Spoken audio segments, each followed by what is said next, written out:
সরাসরি আপনারা এই ছবি দেখতে পাচ্ছেন। এই টাকা এলো কোত্থেকে, এই টাকা কি কারণে আসাম থেকে পশ্চিমবঙ্গে নিয়ে আসা হয়েছিল, যেখানে পশ্চিমবঙ্গে একেবারে দু দফায় ভোট রয়েছে। আপনারা জানেন যে এই মুহূর্তে এমসিসি অর্থাৎ মডেল কোড অফ কন্ডাক্ট আদর্শ আচরণবিধি চালু রয়েছে এবং তারপর থেকে পুলিশি নজরদারিও বাড়ানো হয়েছে। আর তার মাঝেই অসমের নাম্বার প্লেট লাগানো গাড়ি দেখে পুলিশের সন্দেহ হয়। তারপর তল্লাশি করতেই থরে থরে সাজানো নোটের বান্ডিল উদ্ধার করেছে পুলিশ।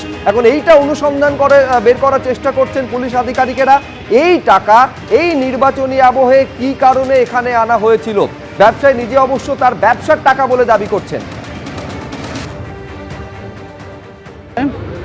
একোটো কিবা নাই, সিফ ঘূৰিব আহিছোঁ। আমি ওলাইছিলে হোটেলের পরে, কি হয়েছে আমিও বুঝতে পাইলাম না। आपका गाड़ी में टाका मिला? टाका तो मिला थोड़ा। किस लिए आए थे इधर? इन्हें घूमने के लिए आया, शॉपिंग करने के लिए। शॉपिंग करने के लिए? हाँ हाँ, थोड़ा शॉपिंग आए हैं। गाड़ी में, खुद का गाड़ी। हाँ, कौन कौन साथ है आपका? हमका वाइफ है और हम शॉपिंग करने आए थे? हाँ, शॉपिंग करने आए थे। अभी टाइम मेरा इसलिए पूछा। कितना बीघा तामुल बागान है आपका? मेरा तो 100 से भी ज़्यादा बागान है। 100 से भी ज़्यादा बागान है। এই ব্যবসায়ের গাড়ি থেকে উদ্ধার হয়েছে বিপুল পরিমাণে টাকা। এই গাড়ি তার নিজের গাড়ি বলছেন এবং তিনি কেনাকাটা করতে এসেছিলেন এবং সে কারণেই টাকা নিয়ে এসেছিলেন বলে তেমনটা দাবি করছেন ওই ব্যবসায়ী। পুলিশ অনুসন্ধান করে তার দাবির সত্যতা যাচাই করার চেষ্টা করছে, তদন্ত চালাচ্ছে পুলিশ। এই হচ্ছে থরে থরে সাজানো নোটের বান্ডিল, যেটা আজকে উদ্ধার হয়েছে আলিপুরদুয়ারে অসমের নাম্বার প্লেট লাগানো একটি গাড়ি থেকে। এই গাড়ি পুলিশের সন্দেহ হয় যখন থামানো হয় এবং তারপর নাকা চেকিং এর সময় তল্লাশি চালাতেই 500 টাকার এবং 100 টাকার প্রচুর বান্ডিল উদ্ধার হয়েছে বলে জানা যাচ্ছে। এই হচ্ছে সেই ছবি। গাড়ির ভেতরের অংশ খুলতে নোটের বান্ডিল উদ্ধার হলো। আদর্শ আচরণবিধি কার্যকর রয়েছে এবং যে জন্য তল্লাশি করা হয়েছে। আর তার মাঝেই বিপুল পরিমাণে টাকা উদ্ধার হলো আলিপুরদুয়ারে। অসমের নম্বর প্লেট দেওয়া গাড়ি দেখে প্রথমে সন্দেহ হয় পুলিশের, তারপর সেই গাড়ি আটকে যখন তল্লাশি চালানো হয়, গাড়ির ভেতরে বিভিন্ন জায়গা থেকে 500 টাকার এবং 100 টাকার একের পর এক বান্ডিল উদ্ধার হয়।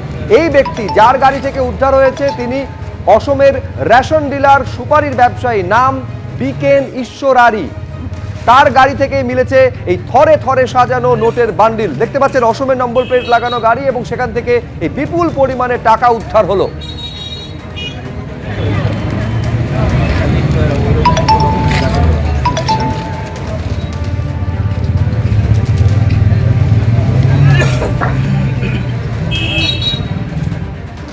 আমি এই নিয়ে আরো সরাসরি জানবো। সরাসরি প্রতিনিধি রাজা চট্টোপাধ্যায় আমাদের সঙ্গে রয়েছেন। একেবারে গাড়ির ভেতর থেকে 500 টাকার 100 টাকার একের পর এক বান্ডিল পুলিশ উদ্ধার করছে, কাউন্টিং চলছে, সেই ছবি আমরা রাজা দেখালাম।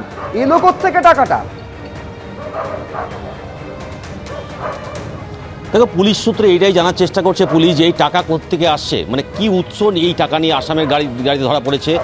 আসামে সেই ব্যবসায়ী বিকেন ঈশ্বরী তিনি আসেন মঙ্গলবার এবং সেখানে স্ত্রীকে নিয়ে আসেন এবং রাত্রিবাস করেন। আজ যখন সেই হোটেল থেকে তারা বেরোন তখন কিন্তু নাকা চেকিং চলছিল। তুমি জানো যে নির্বাচন ডিক্লেয়ার হয়েছে, তারপর থেকে বিভিন্ন এলাকায় কিন্তু নাকা চেকিং শুরু হয়েছে। সেই নাকা চেকিং চলাকালীনই এই গাড়িকে সন্দেহ হয়, আসামের নাম্বার লাগানো গাড়ি। তখন তল্লাশি শুরু হয়, বিভিন্ন চেম্বার খুলে এখন পর্যন্ত 2,75,000 টাকা পুলিশ উদ্ধার করেছে। তবে ব্যবসায়ী যেটা বলেছে, তিনি প্রায় সময় আসামে থেকে আলিপুরদুয়ারে আসেন, বিভিন্ন জায়গায় শপিং করেন, সেই কারণেই তিনি টাকা এনেছেন নিজস্ব টাকা এবং এটাই দাবি করছেন। পাশাপাশি পুলিশের যেটা সন্দেহ হচ্ছে এই টাকা সামনে নির্বাচন কিভাবে আসাম থেকে বাংলায় ঢুকলো সেই নিয়ে কিন্তু পুলিশ কিন্তু তদন্ত শুরু করেছে। এখনও কিন্তু গাড়িকে ঘিরে তল্লাশি চলছে এবং বিভিন্ন চেম্বার যেগুলো রয়েছে গাড়ির ভেতরে সেখান থেকে শয়ে 500 টাকার বান্ডিলের নোট পুলিশ কিন্তু উদ্ধার করেছে। এখন পর্যন্ত পুলিশ সূত্রে যেটা খবর 2,75,000 টাকা উদ্ধার হয়েছে। এই টাকার উৎস কি, এই উৎস খোঁজার চেষ্টা করছে আলিপুরদুয়ার থানার পুলিশ। সুব্রজিৎ। রাজা, তুমি আমাদের সঙ্গে থাকো।